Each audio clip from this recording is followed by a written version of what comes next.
Good evening, everyone. My name is Matthew Haustrider. I'm going to talk to you about why you might want to think about incorporating mindfulness into your daily life. I think mindfulness can help you to create a better and happier version of yourself. And I think it can also help people to make more ethically sound decisions. Every man should have a built-in automatic crap detector operating inside him. That's from Ernest Hemingway. The reason I use that quote to open with is because your mind is always with you, and you can use that to help you or harm you.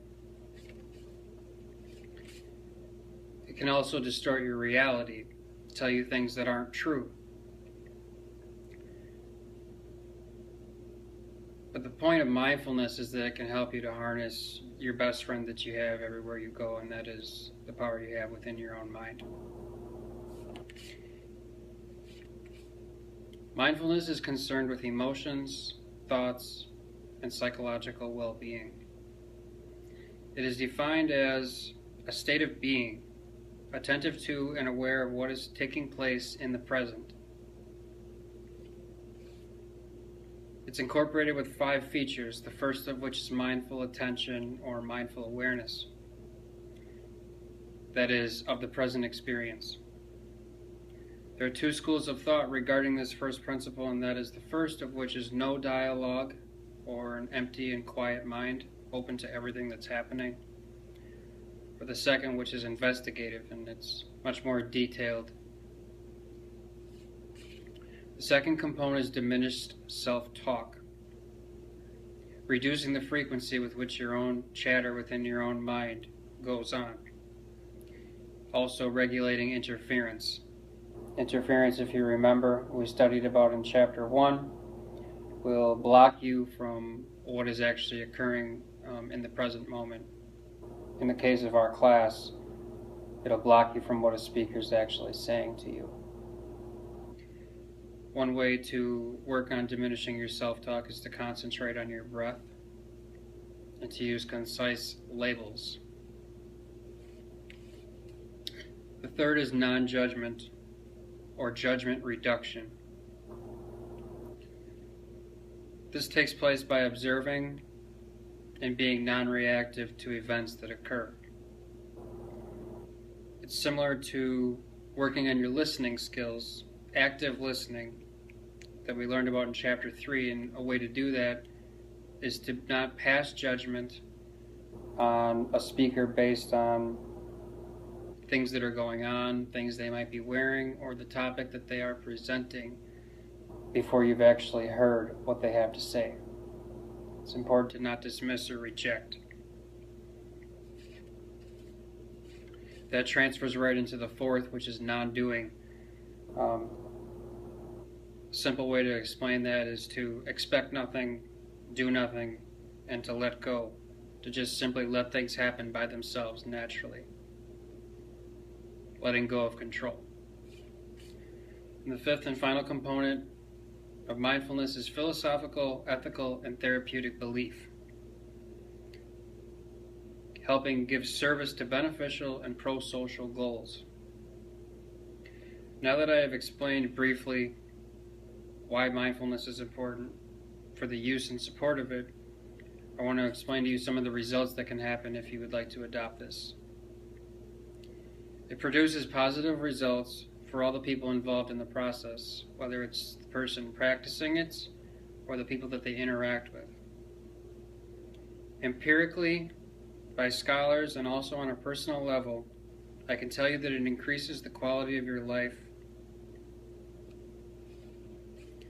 Specific positive examples would include reducing negative emotions, stress, helping you become a better person, seeing yourself and the world around you more accurately, improving your interpersonal relationships, and for some people, experiencing spiritual experiences. Now, I know you may be thinking, how does this help me in the real world? How's it going to help me at work? How is it going to help me with money? It's just a bunch of religious mumbo jumbo, right? Wrong. Mindfulness has a track record for increasing your ability to make ethically sound decisions in the workplace. Kieran Matheson noted that ethical decision-making involves emotional, cognitive, social, and philosophical challenges. These are all aspects of positive mindfulness. Since mindfulness is linked with well-being, it predicts positive emotional states and harbors effective stress management. Now, these are key necessities for workplace efficiency and attitudes in the times that we live in today. As a result of this, it promotes greater ethical intentions as well as lesser ethical infractions.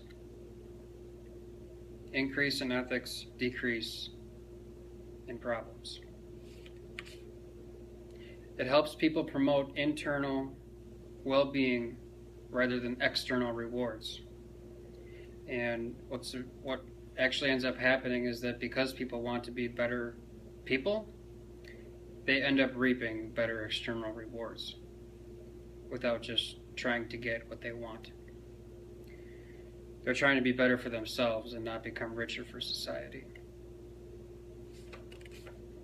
Similarly, it'll increase people's authenticity and decrease the amount or desire that they have to create a manipulated image or persona for the world around them.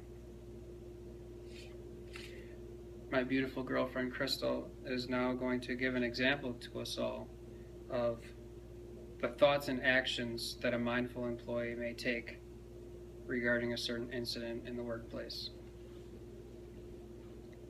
This isn't right. This isn't my job, and I'm tired of her taking advantage of me. But I'm going to do it because it's the right thing to do and people are counting on us. But then I'm going to approach Katie and let her know that she is responsible for this in a constructive way.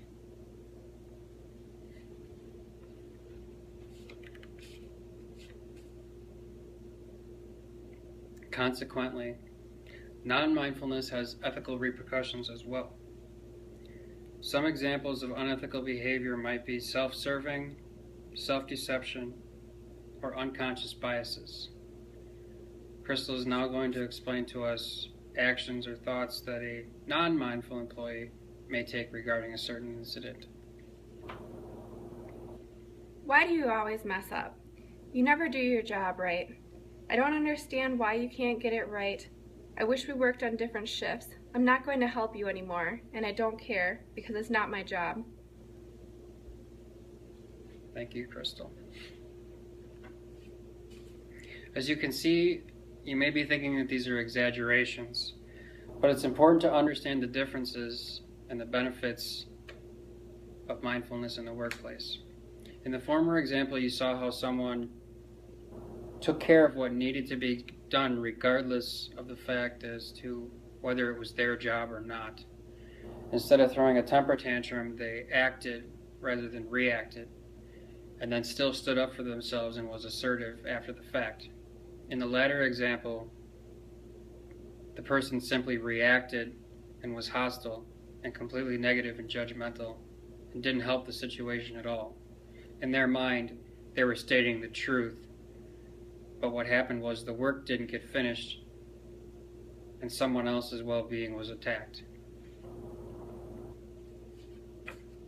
In conclusion, I think mindfulness is a practical, effective, and a healthy practice that everyone can benefit from. Positive effects of proper mindfulness create higher quality of living and emotional well-being. It's proven to be beneficial in the workplace regarding productivity and workflow as well. JFK, in his inaugural presidential address, said, "Ask not what your country can do for you, but what you can do for your country." I think if you were to reflect upon that, you could see the benefits of mindfulness and how it promotes working together and cooperating rather than trying to take advantage or just get your own way and creating more conflict. I want to thank everyone for listening to my persuasive speech on mindfulness and to my beautiful girlfriend, Crystal, for helping me. Thank you.